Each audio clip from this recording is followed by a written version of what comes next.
Hey guys, welcome to my personal top 10 rap hip-hop albums of 2015. I know music can be a very touchy subject, so please do not get offended if your favorite album is not on this list. The comment section is there to agree or disagree with my opinion, and you personally can leave your top 10 albums of 2015 in the comment section below if you do wish to do so. Now, throughout this video, I'll be playing various songs that I'm talking about of said album, but I will not be able to do so if certain songs are copyrighted, so without further ado, let's get started. At number 10, Kirk Night, Late Night Special. Personally, this 10 spot for me could have gone either way with what album I put here at this position, because this album really didn't stand out to me as the next 9 I mentioned, and it could have easily been replaced with another album that I've listened to but just didn't quite hook me as this one did. Unfortunately for this album, I didn't really enjoy all the tracks. Some of the tracks I had to skip, but my personal 2 favorites of this album, which I highly recommend you check out, is Heaven Is For Real and Dead Friends featuring No Name Gypsy. Every time I feel alive, I think about dead friends. The rest is just dead to me. Sleeping couch to couch is to find a way in. Living on my own now, hey. Living on my own now, hey. Living on my own now, hey. At number 9, Wale, the album About Nothing. The first track I personally heard from Wale was Ambition, and ever since then I've kind of been hooked to his music. I've checked out some of his older stuff like the mixtape About Nothing, and now a few years later he drops the album About Nothing, and you could gradually see the improvement. His last album, which I do believe is The Gifted, I just wasn't feeling it. It just didn't have the songs I enjoy listening to besides the one track he had with CeeLo Green called Gullible. This album had more tracks that I actually enjoy listening to from start to finish, such as The Glass Egg and The Pessimist featuring J. Cole. At number 8, Smile by Kyle. This album is a very unique rap/hip-hop album. I really don't know what to call this style of rap. I mean, I guess in a way it's rap, although he doesn't really. It's more like pop. Genres are too confusing, so we're just gonna stick with rap. I mean, what is Drake? Is he a rapper, a pop artist? Like, what is he? Because these are questions we can ask ourselves all day, classifying rap and hip-hop. My personal 2 favorite tracks on the album Smile is Remember Me featuring Chance the Rapper and All Alright. Don't try to eat with me now. You couldn't starve with me then.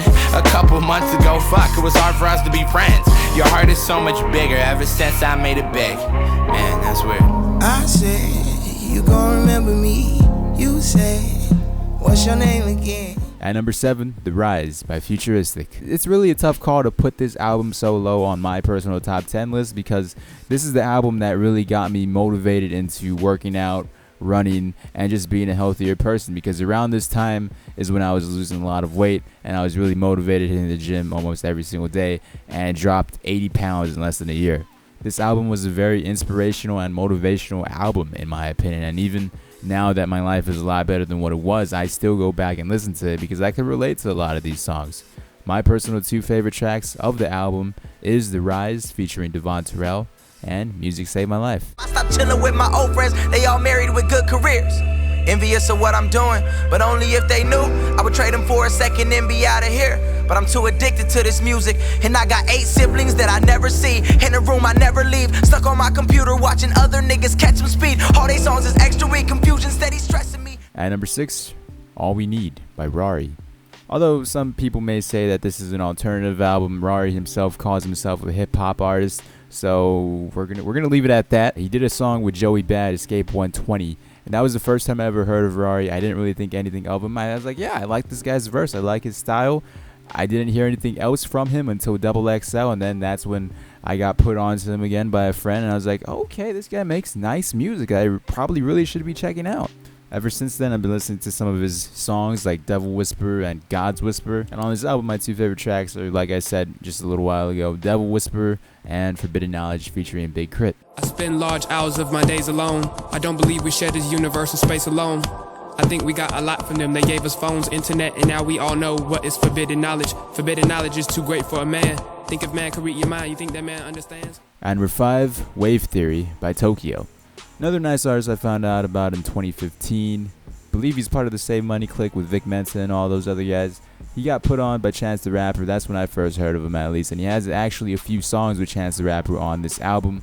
My personal 2 favorite tracks are N and Clean Up featuring Chance the Rapper. I get it, your friends did it, they famous and you rap too, so when you gon' make it? I say really? patience, but really it's condensation, and I can't wait to drop.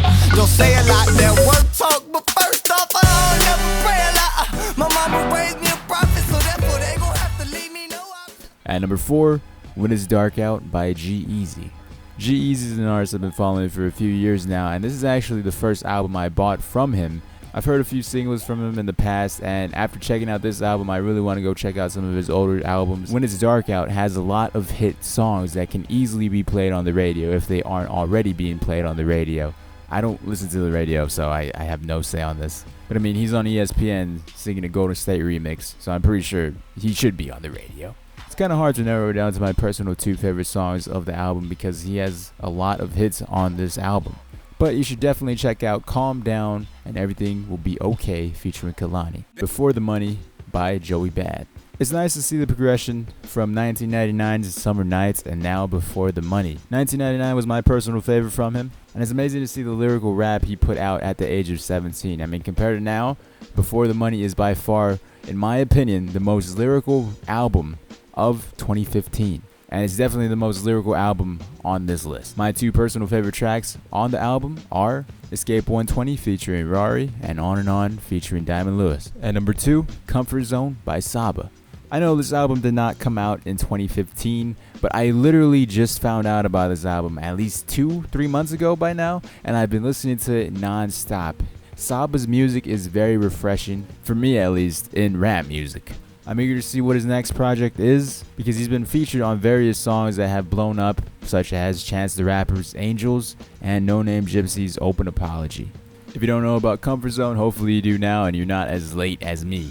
I was a year behind. My personal 2 favorite tracks on the album is 401k and Burnout featuring Aaron Allen Kane. GPA don't estimate shit. Money you make not your class average. Cause niggas was so broke they couldn't afford school, and how all of them niggas get rich. And it seems like everybody trying to get a hold of me, but little do they know I'm barely holding on like rosary. Before I be the success story that I'm supposed to be, I'll probably end up on the news and just saw I eat. If I commit a crime, would you love me still? At number 1, The Incredible True Story by Logic. I remember reading an article a few years back when Welcome to Forever was released, and it was basically saying, can Logic make an album with a theme around it? And it also questioned, what is this man going to be rapping about once he finishes telling you the story about how his dad was a drug addict and his brother was selling cocaine.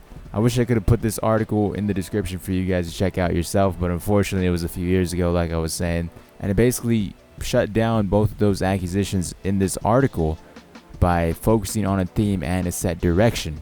I've been following Logic for 4 years now, going on 5, and I've watched him through the come up, and it's amazing to see the progression. It's an amazing album to listen to start to finish, and my personal 2 favorite tracks on the album is Never Been and City of Stars. Bitch, I've been a vet. Fuck all these cats on the internet. I love hip-hop and I hate hip-hop, cause people that love Pac hope that Drake gets shot, cause he raps about money and bitches. For heaven's sakes, Pac did the same shit, just on a drum break. Now I ain't wanna name names, I'm just dropping this game. We all people, all equal, now let me let off.